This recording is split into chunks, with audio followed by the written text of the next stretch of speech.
হিমসাগর আর খিরসাম প্রায় সবার শেষ, কিন্তু আমার কাছে আছে, রেখে দিয়েছি।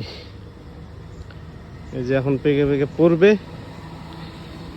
আর কুড়াই নিয়ে যে একটা একটা করে খাবো। এই যে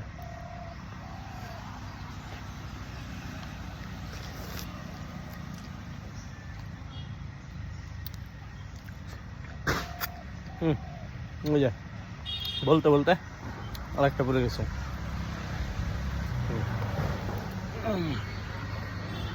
আর একটা, নিজের গাছ থাকার এটাই মজা,